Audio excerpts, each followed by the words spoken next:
반갑습니다. 코칭 사차씨입니다. 이번 시간은 우리 친구 할래? 라고 해서 관계 맺기에 대한 이야기를 나눠보려고 합니다. 우리는 누구든 누구하고든 관계 속에서 살아갑니다.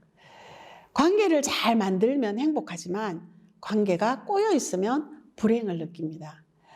앞 시간에 자신의 감정을 잘 다스리는 것은 타인과의 관계를 원만하게 만들어가는 방법이라고 말씀드렸죠. 행복, 감정, 관계, 공감 이런 것들은 사실 따로 분리된 것들이 아닙니다. 모두 유기적으로 연관되어 있는 것도 여러분 아실 겁니다. 저희들이 영상 제작 편의상 한 주제씩 나눠서 말씀을 드리고 있다 보니까 영상마다 이렇게 중복되는 말들도 있을 것입니다. 그래서 이런 걸 아시고 들으시면 덜 피곤하시지 않을까 해서 말씀을 드렸습니다. 부모와 자녀 간의 상호작용은 자녀와 형제 또 친구와 관계를 형성하는 가장 기초가 됩니다. 부모와 상호관계가 잘 되어 있으면 자녀의 정서적 안정은 물론이고 사회성 발달에도 영향을 미칩니다. 그리고 부모와 잘 관계가 된 아이들은요, 인지능력 발달도 굉장히 앞서갑니다. 소위 말해서 공부도 잘하고 뭐 하나 가르쳐주면 10개를 알고 뭐 이런 아이가 되는 것도 역시 연관이 있다고 보시면 됩니다. 그리고 언어 발달과도 깊은 관계가 있습니다. 역시 자녀의 일생을 거쳐서 건강한 삶을 살도록 하는 것은 가장 먼저 만나고 가장 작은 사회인 가정에서 부모와의 좋은 관계를 맺는 것에 달려있다고 해도 과언이 아닙니다. 자녀와 상호작용을 효과적으로 하기 위해서는 일단 애정 표현 많이 하셔야 됩니다. 그리고 자녀의 말과 행동에 적극적인 반응을 보여주시는 것이 아주 중요합니다. 사실 이 부분에서 부모님들은 어려워들 하십니다. 이런저런 요구들을 해오면 그때마다 어떻게 내가 다 반응을 해줄 수 있겠어요? 라고 반문하는 경우가 많습니다. 그런데 저는 그것을 이렇게 생각해 봅니다. 자녀가 나에게 시시콜콜 묻고 또 뭔가를 요구하고 도움을 필요로 하고 이런 시기는 전체 인생을 보면 서로 상호관계에 따라 다르긴 하겠지만 초등학교 때까지 정도입니다. 그 이후에는 경제적 지원만 하면 대부분이 해결됩니다. 그렇다 보면 인생 전체를 통틀어서 13년입니다. 13년이라는 시간 동안 자녀들의 요구에 적극적으로 좀 반응해주고 또 자녀들이 흥미로워하는 일에 같이 흥미로워해주고 또 자녀가 성취한 것에는 더 지지하고 적극적으로 지원해주는, 그래서 그것을 촉진시켜주는 부모, 이런 부모라면 자녀들과의 상호관계는 아주 원만하게 잘 이루어질 거라고 생각합니다. 그것이 튼튼한 바탕이 되어서 타인과의 관계를 건강하게 만들어 갈 수 있습니다. 제가 그림책을 소개해드리면 저는 길 아저씨, 손 아저씨라는 그림책을 소개해드리고 싶습니다.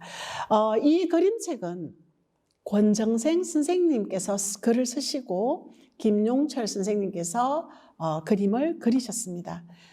권정생 선생님은 안동시 일직면 작은 흙집에 사시다가 2007년에 돌아가셨습니다. 유언장에는 선생님의 통장이 정리가 되면 북한에 굶주리는 아이들에게 보내달라고 하셨습니다. 그래서 지금 안동에 있는 권정생 어린이 문화재단에서 그 일을 맡아 하고 있습니다. 이 책의 내용은 이렇습니다. 두 사람의 아저씨, 말 그대로 제목에서처럼 아저씨가 나옵니다.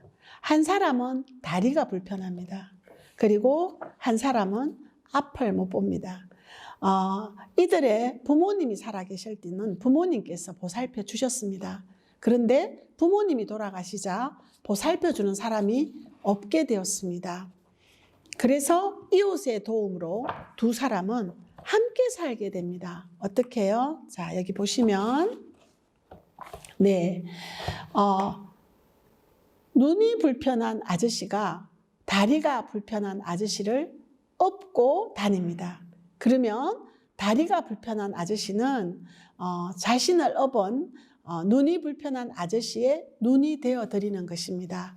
이렇게 해서 마지막에는 어떤 결론을 냈냐면 이 두 사람이 함께 굉장히 열심히 일을 해서 여기 보시는 것처럼 일거리도 많아졌고 많은 사람들이 이들이 만든 이런 농기구나 이런 살림살이들을 사러 오셔서 굉장히 부자가 되어서 행복하게 살았다 이런 내용입니다.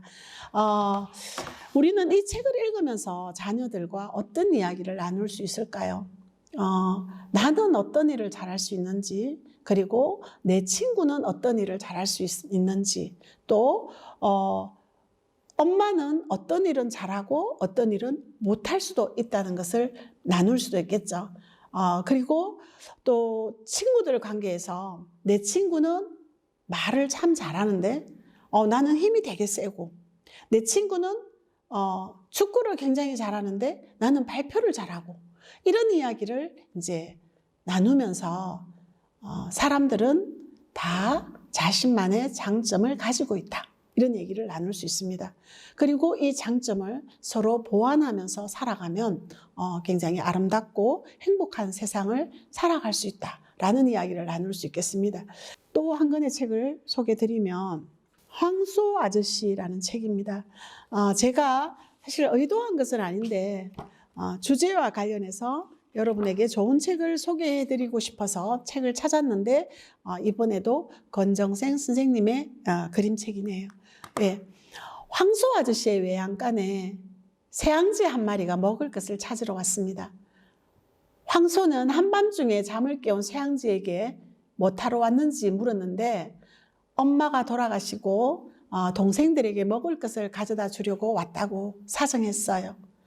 황소는 새앙쥐의 작은 손으로 한 번에 가져가는 것이 양이 많지 않다는 것을 알고 몇 번이고 배부를 때까지 가져가라고 허락했어요. 아기 새앙쥐들이 기어다닐 수 있을 때만큼 자랐을 때는 황소 아저씨가 모두 함께 와서 먹으라고 배려해 주셨지요. 이 그림책을 읽으면서 어떤 것들을 이야기할 수 있을까요? 이 시간의 주제는 친구와 관계 맺기입니다. 그래서 이 주제에 관해서 나눠본다면 먼저 동생들을 위해서 먹을 것을 찾으러 나선 새앙쥐에 대해서 이야기해 볼 수 있겠습니다. 동생들을 위하는 모습에 대해서 이야기하고 또 우리 가정의 모습에 대해서도 이야기해 볼 수 있겠죠. 또 황소 아저씨에 대해서 또 나눠본다면 저는 한 번만 가지고는 안 될 테니 몇 번이고 배부를 때까지 가져가거라 라는 대목에서 권정생 선생님의 마음이 확 와닿고 마치 그분의 목소리가 들리는 것처럼 굉장한 느낌을, 감동을 받았습니다.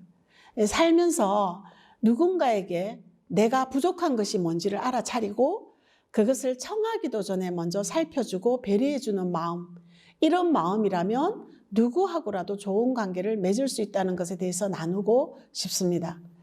또 황소 아저씨는 새앙쥐들이 기어 다닐 수 있게 되자 다 같이 와서 마음껏 먹으라고 해주셨고 사랑의 눈으로 바라봐 주시고 아예 외양간에서 함께 살자고 하셨습니다. 이제 새앙쥐들은 엄마가 안 계시지만 먹을 것, 잘 곳을 걱정할 일이 없어졌습니다. 좋은 관계를 맺는다는 것은 내 것을 내어주고 상대의 부족함을 살펴주는 것에 있다는 이야기를 이 그림책으로 풍성하게 이끌어낼 수 있지 않을까 생각합니다.